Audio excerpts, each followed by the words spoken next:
Hello বন্ধুরা, welcome back to my channel. কেমন আছো তোমরা? আশা করছি ভালো আছো। তোমাদের ভালোবাসায় আমরাও ভালো আছি। কিন্তু প্রচণ্ড গরম, কি করব বলো। ভিডিওটা আমি শুরু করতে পারছিলাম না, তো মেয়েকে স্কুলে পাঠিয়ে কিন্তু ভিডিওটা শুরু করছি। এখন বাজে 11টা। তো ভিডিওটা সম্পূর্ণ দেখতে থাকো, আশা করছি তোমাদের ভালো লাগবে। তো দেখো, আজকে এটা হচ্ছে বৃহস্পতিবারের ভিডিও। তো বৃহস্পতিবার আজকে মেয়ের এক্সাম ছিল, তার জন্য মেয়েকে কিন্তু খাইয়ে দাইয়ে স্কুলে পাঠিয়ে দিয়েছি। তারপর থেকে কিন্তু আমি ভিডিওটা শুরু করেছি। আর আজকে যেহেতু বৃহস্পতিবার, সেহেতু কিন্তু ঘর মোছা টোছা, সে ঠাকুর পূজা টুজা সব কিছু আমার কমপ্লিট হয়ে গেছে। বুঝতেই পারছো 11টা বাজে, তো অনেকটাই দেরি। সকালের আমার সমস্ত কাজ বাজ হয়ে গেছে, কিন্তু ভিডিও শ্যুট করতে পারিনি, তাড়াহুড়োর মধ্যে ছিলাম, একদমই সময় হয়ে ওঠেনি ভিডিও করার। তো এখন মেয়েকে স্কুলে পাঠিয়ে সময় পেলাম, ছেলেকে ঘুম পাড়িয়ে তারপর থেকে দেখো আমি ভিডিওটা শুরু করছি। একদম ঘর এলোমেলো হয়ে গেছিলো, সকালে খাওয়া দাওয়া সব কিছুই শেষ। তো সব কিছু শেষ করে তারপরে দেখো আমি ভিডিওটা শুরু করছি। তো দেখো, এদিকে আমি ঘরটাকে ভালোভাবে পরিষ্কার করে নিচ্ছি, তারপরে কিন্তু আমি জামা কাপড় কাচবো, তারপরে আমার রান্না করতে হবে।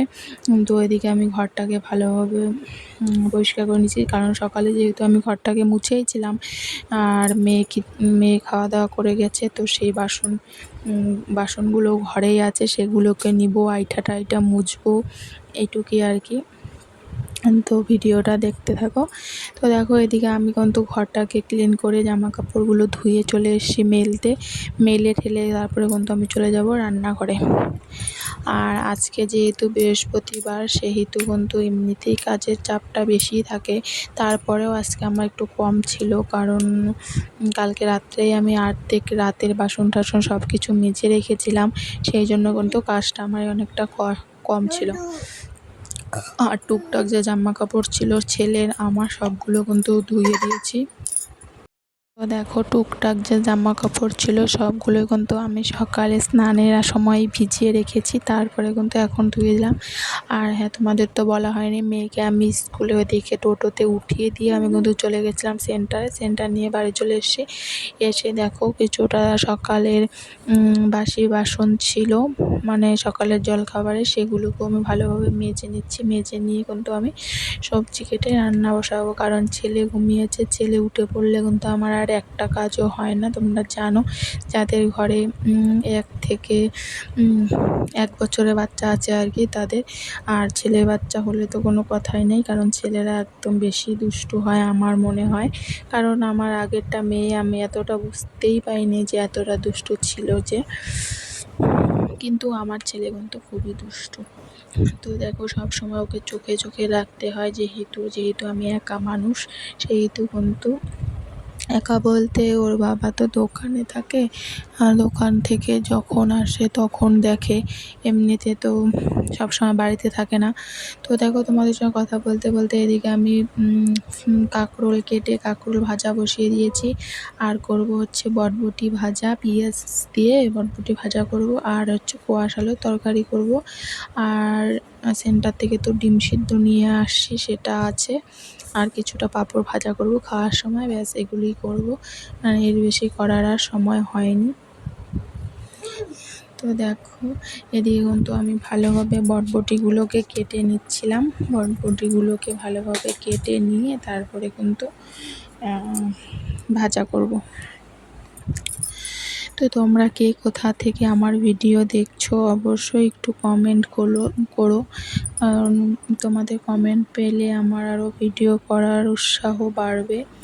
তো দেখো, এদিকে কিন্তু আমি তেল গরম হয়ে গেছে, আমি একদিকে হচ্ছে রান্না করছিলাম, আর একদিকে সবজি কাটছিলাম, কারণ তাড়াহুড়ো না করলে কিন্তু আমার ছেলে উঠে পড়বে কখন। তো দেখো, সেই জন্য কিন্তু আমি প্রচণ্ড তাড়াহুড়ো করেই রান্না করছিলাম, কারণ আজকে খুব গরম, আর গরমে ছেলেকে নিয়ে একদমই রান্না করা যায় না। তো দেখো, এদিকে আমি ভালোভাবে কাঁকরোলগুলোকে ভেজে নিচ্ছিলাম।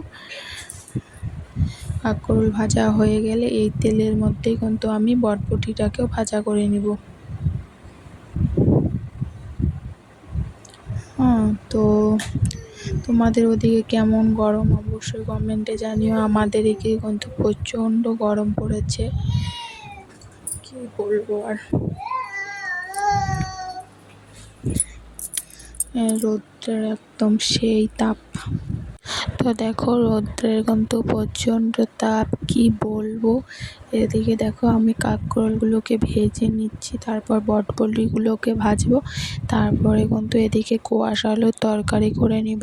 তো দেখো তার জন্য আমি কোয়াশগুলোকে কাটছিলাম। আর তোমাদের সঙ্গে একটা কথা শেয়ার করি, আমি কিন্তু প্রথম ইউটিউবে ব্লগ ভিডিও করছি, এর আগে কিন্তু আমি ভিডিও বানাইনি। তার জন্য আমি ঠিকঠাক কিন্তু জানিও না কীরকম ভিডিও আপলোড করতে হয়। তো তোমরা অবশ্যই কেউ জেনে থাকলে আমাকে বলো, আমার কোনো ভুল ত্রুটি হয়ে থাকলে অবশ্যই তোমরা আমাকে জানাবে। কারণ আমি যেহেতু নতুন, সেহেতু কিন্তু কীরকম করে ভিডিও করতে হয় বা কিছু থাম্বনেল এগুলি ঠিকঠাক আমার হয় না, কিন্তু চেষ্টা করি ভালো করার। আশা করছি পরবর্তী দিনে ভালো হবে। তো এখন যেরকম করে করছি সেরকম করেই তোমরা আমাকে অনেক ভালোবাসা দিচ্ছ। 2-3টা ভিডিওতে তো আমার অনেকটাই কি বলবো, লাইক আর কি হয়েছে, মানে ভিউ বলতে গেলে ভিউ হয়েছে। তারপরে আবার কতগুলো ভিডিওতে আমার শর্ট ভিডিওগুলোতে আবার অনেকগুলোই 1K 2K 3K এরকম হয়ে গেছে। তো আশা রাখছি তোমরা এরকম করে ভালোবাসা দিলে অবশ্যই আমিও এরকম নতুন নতুন কন্টেন্ট ব্লগ ভিডিও তোমাদের সামনে নিয়ে আসতে পারবো। কারণ কি বলো তো, যখন কেউ ভালোবাসা দেয় তখন ইচ্ছে করে না তাকেও ভালোবাসা দেই, তাই না? এটা মানুষের ক্ষেত্রেও যেরকম, ভিডিওর ক্ষেত্রেও সেরকম। তো দেখো তোমাদের সঙ্গে কথা বলতে বলতে আমার কিন্তু বটবটিগুলো ভাজা হয়ে গেছে। এবার কিন্তু নামিয়ে কিন্তু আমি বসাবো হচ্ছে কি বলে, কোয়াশটা বসাবো। তো কোয়াশটা প্রথমে তেলে একটু পাঁচফোড়ন দিয়ে আলু কোয়াশগুলো দিয়ে হলুদ লবণ দিয়ে দিয়েছি, দেখো দিয়ে নাড়ানাড়ি করে এখানে কিন্তু সামান্য পরিমাণে জিরা বাটা দিব, দিয়ে কিন্তু রান্না করে নেবো। আর বেশি কিছু কিন্তু দিব না। তো কোয়াশটা আজকে এই কারণে কারণ আজকে আমি ডাল রান্না করিনি। তো কোয়াশটা ঝোল ঝোল করবো, এগুলি দিয়ে ভাত খাওয়া হবে। আর ছেলের জন্য আজকে ডাল রান্না করিনি, কোয়াশগুলোকেই ছেলেকেও দিব, ছেলেও কোয়াশ খাবে। তো তোমরা কীরকম করে কোয়াশ রান্না করো অবশ্যই রেসিপি জানিও কমেন্টে। তো দেখো এদিকে রান্না করতে করতে বাইরে এসে দেখছি প্রচণ্ড পরিমাণে রৌদ্র, কি বলবো। আর এদিকে দেখো আমাদের ঘরের পাশের রুমটায় দেখো চামচিকা বাসা করেছে। তো ভিডিওটা আর বড় করব না, এরপর দেখো ঝোল দিয়ে দিয়েছি। তো ভিডিওটা আর বড় করব না, এখানেই শেষ করছি। ভালো থেকো, সুস্থ থেকো, আর যারা নতুন আছো প্লিজ চ্যানেলটি সাবস্ক্রাইব করে দিও।